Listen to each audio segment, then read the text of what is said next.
नमस्कार and welcome to Bihar civils. मैं हूं आलोक सिंह और आज के इस वीडियो में डिस्कस करेंगे 15 जनवरी 2022 के बिहार करंट अफेयर्स, साथ में नेशनल और इंटरनेशनल इवेंट्स भी डिस्कस करेंगे। तो अगर आप प्रिपरेशन कर रहे हो BPSC, CDPO, Bihar SI, Bihar SSC या फिर बिहार के दूसरे कॉम्पिटिटिव एग्ज़ाम्स की, तो ये वीडियो डेली ज़रूर फॉलो कीजिए। ये वीडियो हर दिन आपको सुबह 8 बजे दे दिया जाता है। पीडीएफ हर दिन की तरह आप डिस्क्रिप्शन बॉक्स से डाउनलोड कर सकते हैं। और एक बात, हर दिन ये वीडियो ज़रूर फॉलो कीजिए। आप अपने हर दिन का ऑन एन एवरेज 20 मिनट अगर दे रहे हैं तो इसका बेहतर परिणाम आपको इन फ्यूचर देखने को मिलेगा। तो शुरुआत करते हैं आज के इस सेशन का पहले सवाल से। Prepaid auto rickshaw driver of Bihar will now wear a special uniform of which colour. Prepaid Bihar के प्रीपेड ऑटो रिक्शा चालक अब किस रंग के विशेष वर्दी पहनेंगे? तो किस रंग के पहनेंगे? Sky colour. Option C is the correct answer.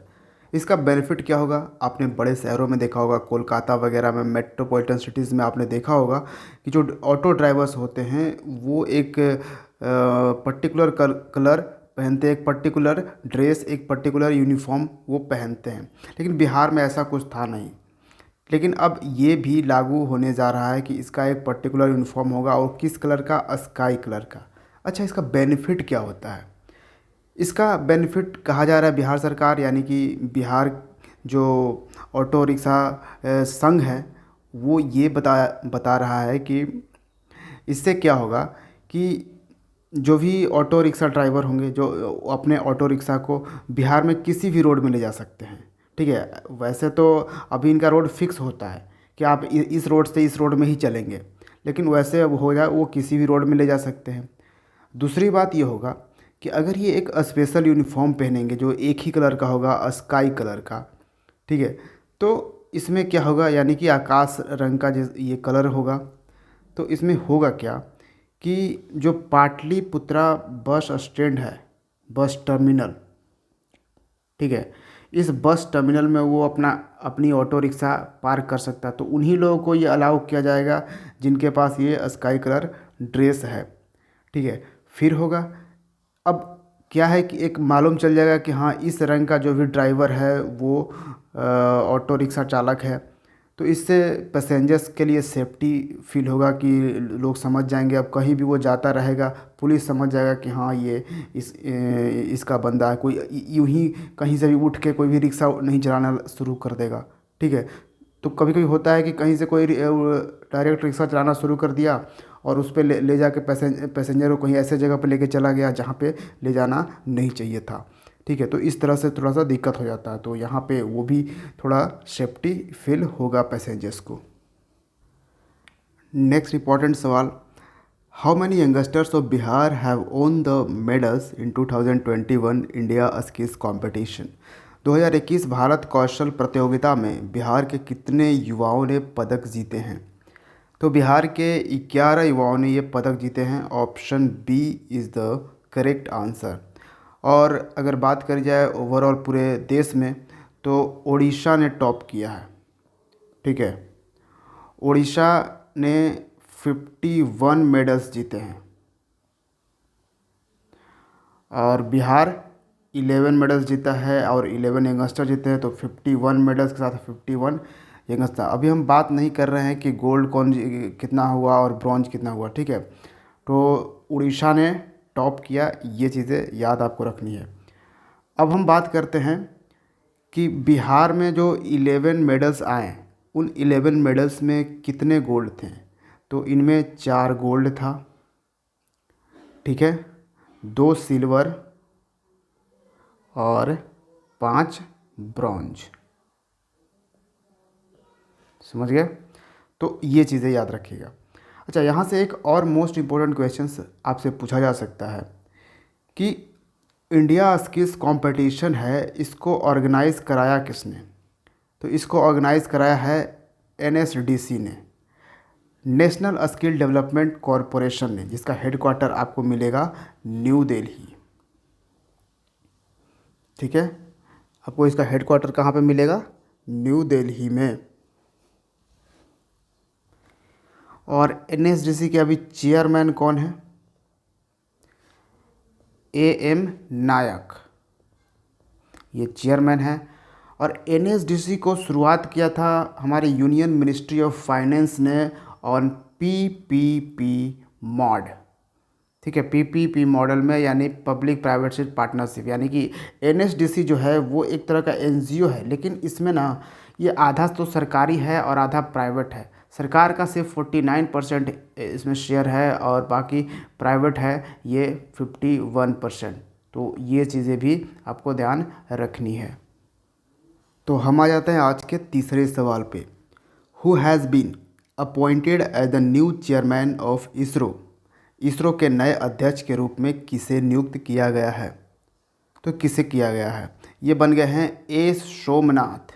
Option C is the correct answer. S Somnath को इसरो का नया चीफ अपॉइंट कर दिया गया है, नया चेयरमैन अपॉइंट कर दिया गया है। और इन्होंने रिप्लेस किसको किया? आपको पता होगा 2008 से ही कौन थे? के शिवन थे।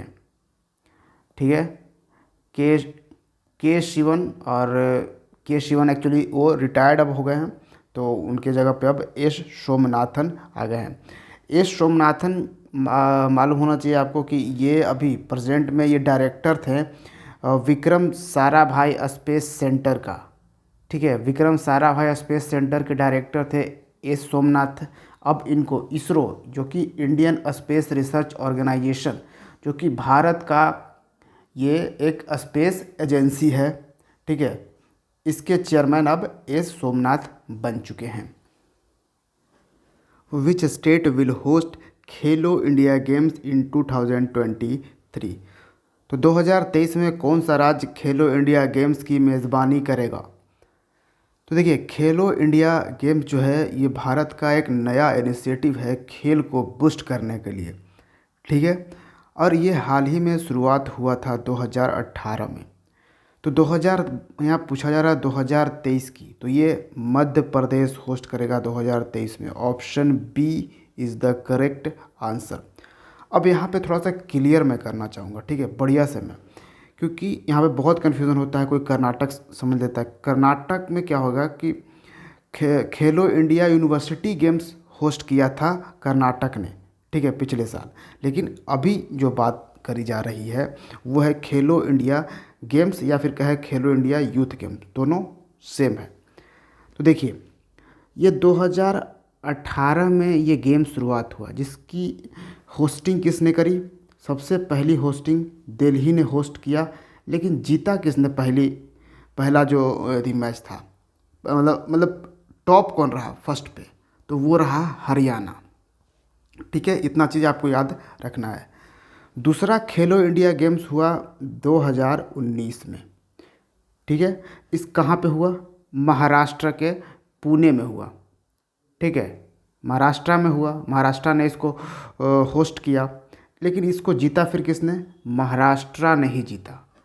फिर हुआ 2020 खेलो इंडिया गेम्स, जिसको किसने होस्ट किया? असम ने होस्ट किया, और ये गुवाहाटी में हुआ था। ठीक है, लेकिन इसको भी किसने जीता? महाराष्ट्र ने जीता। ये 3 गेम्स तो हुए, ठीक है, लेकिन 2021 में जो गेम्स होने वाले थे वो नहीं हुए अभी तक। और 2021 में जो गेम्स होने वाले थे वो अब होंगे 2022 में।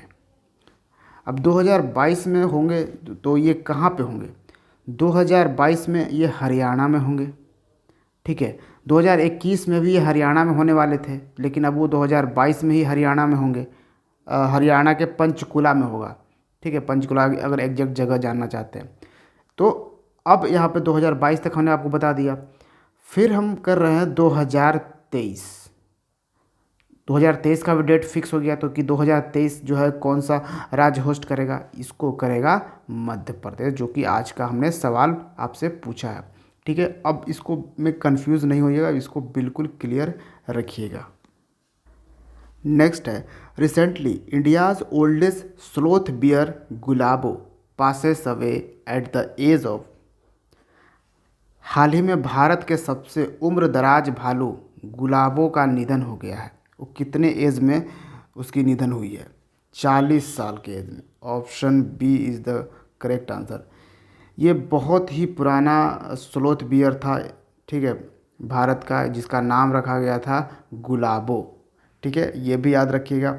और ये किस नेशनल पार्क में था, ये भी इम्पोर्टेंट सवाल हो सकता है। तो ये जो बियर था गुलाबो, ये था वन विहार नेशनल पार्क। तो वन विहार नेशनल पार्क है कहाँ पे? ये आपको भोपाल में मिलेगा। भोपाल मध्य प्रदेश का शहर है। ठीक है, तो इसको याद रखना बहुत ही इम्पोर्टेंट है। Alikhan Smailov has been appointed as the new prime minister of which country? Alikhan Smailov को किसके नए प्रधानमंत्री के रूप में नियुक्त किया गया है? तो ये कजाकिस्तान के नए प्रधानमंत्री बने हैं। Option B is the correct answer. आपको मालूम होगा कजाकिस्तान बिल्कुल डिस्टेबलाइज हो चुका है, यहाँ पे गृह युद्ध छिड़ चुका है। ठीक है, तो इसी बीच ये उन जो पहले नूर सुल्तान, इनके जो नूर सुल्तान थे, ये काफ़ी सालों से वहाँ पे राज कर रहे हैं और इन्हें बहुत करप्ट बोला जा रहा है कि ये बहुत करप्ट हैं। हालांकि इनके जगह पर कोई और अपॉइंटेड था प्रेसिडेंट के तौर पर, राष्ट्रपति के तौर, प्राइम मिनिस्टर के तौर पे, लेकिन फिर भी जो है जो कमान है पीछे का, किंग मेकर कहिए, वो नूर सुल्तान के हाथों में ही था। तो इसलिए लोग बहुत ही नाराज़ हैं और अब अलीखन इस्माइलोव को यहाँ पे अपॉइंट किया गया है। नॉर्मली अपॉइंट किया, कोई इलेक्शन वगैरह नहीं हुआ है, डायरेक्ट ऐसे ही अपॉइंट किए गए हैं। कजाकिस्तान के साथ हम कैश इंड एक्सरसाइज करते हैं, मिलिट्री एक्सरसाइज, तो ये भी याद रखिएगा। Who has been awarded with the 12th Bharat Ratna doctor Ambedkar award 2022? तो 12वें भारत रत्न डॉक्टर अंबेडकर पुरस्कार 2022 से किसे सम्मानित किया गया है? तो यहाँ पर थोड़ा सा कंफ्यूज आप मत होना कि ये भारत रत्न कोई अवार्ड है। भारत रत्न एक्चुअली डॉक्टर अंबेडकर जी को बोला जा रहा है। भीमराव अंबेडकर जो हैं उनको भारत रत्न बोला, वो उन्हें भारत रत्न मिल चुका है, तो उन्हें बोला जा रहा है कि भारत रत्न डॉक्टर अंबेडकर, ये नाम है पूरा पूरा, ये नाम की तरह यूज़ किया जा रहा है। ठीक है, भारत रत्न डॉक्टर अंबेडकर पुरस्कार 2022 से किसे सम्मानित किया गया है? तो ये सम्मानित किया गया है हर्षाली मल्होत्रा को। Option A is the correct answer. Harshali Malhotra कौन है? अच्छा, कुछ टाइम पहले या कुछ साल पहले, शायद 2018 या 19 में एक मूवी आई थी बजरंगी भाईजान।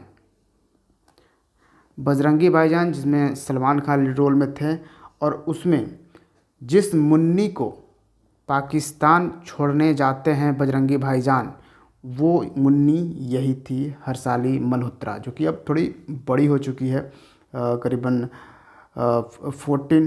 14 या 15 इयर्स की हो चुकी है।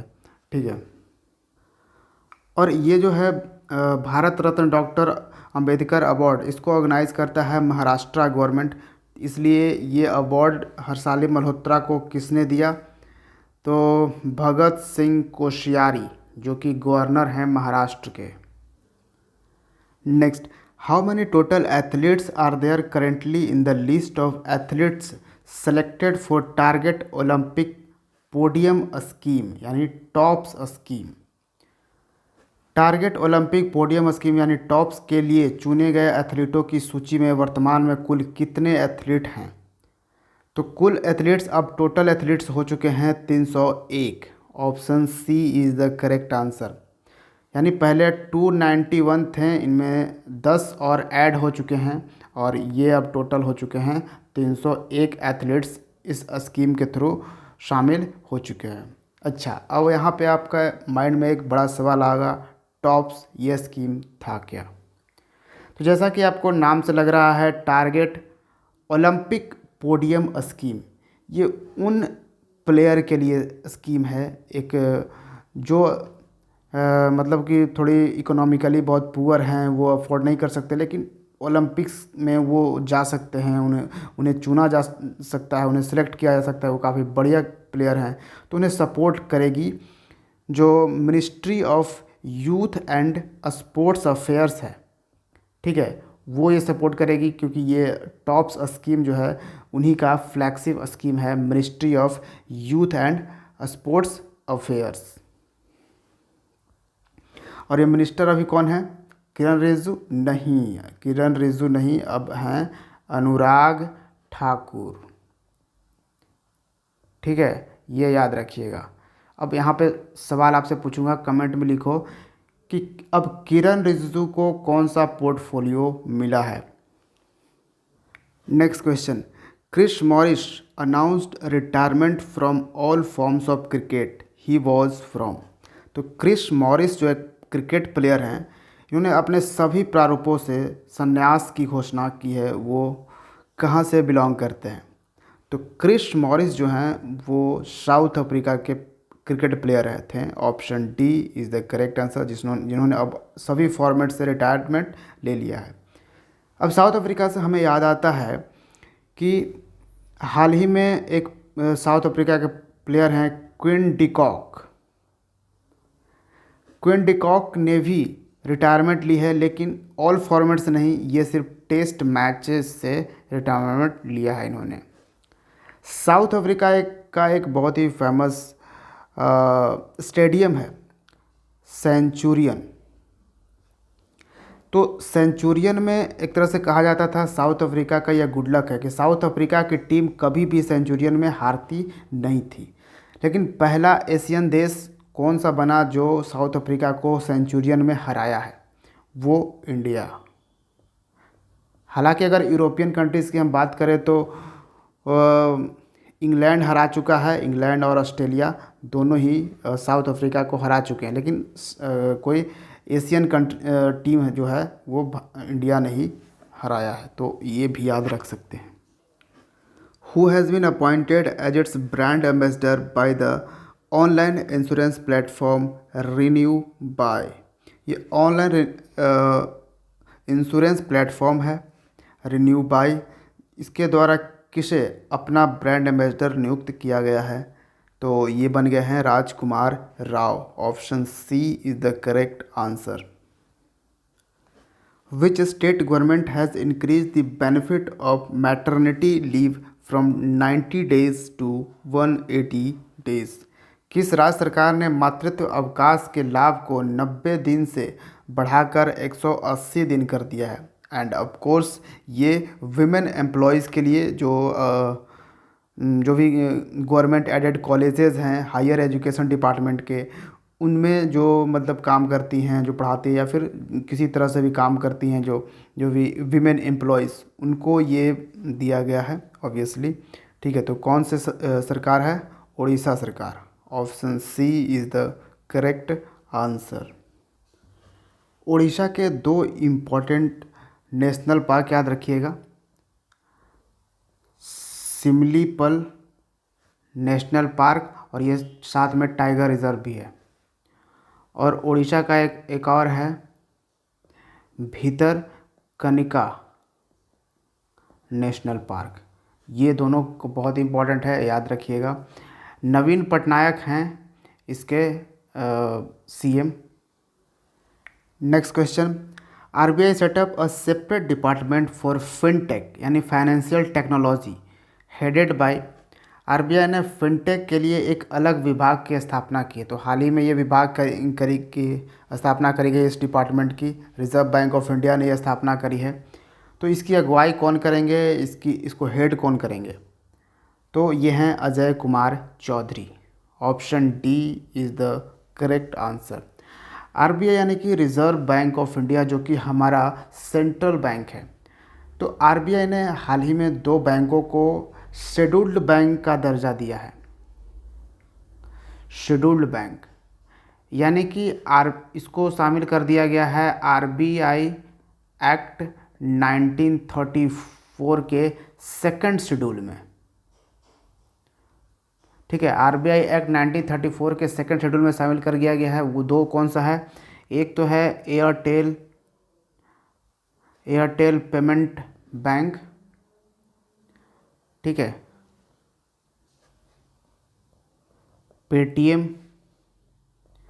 पेमेंट बैंक, इन दोनों को second schedule of RBI act 1934 में शामिल कर दिया गया। वैसे दो और हैं, फिनो पेमेंट बैंक को भी शामिल कर दिया गया है, ठीक है, तो ये भी आप याद रख सकते हैं। और फिर एक इंडिया पेमेंट बैंक को भी शामिल किया गया है। और हर पीडीएफ में आपको यहाँ लास्ट में आंसर्स आपको दे दिया जाता है, तो इसको ज़रूर ध्यान रखिएगा। तो अगर आप बिहार के किसी भी एग्ज़ाम्स की प्रिपरेशन कर रहे हो तो चैनल ज़रूर सब्सक्राइब करो और वीडियो को लाइक कर देना। Thank you for watching Bihar civil. See you in the next video. जय हिंद।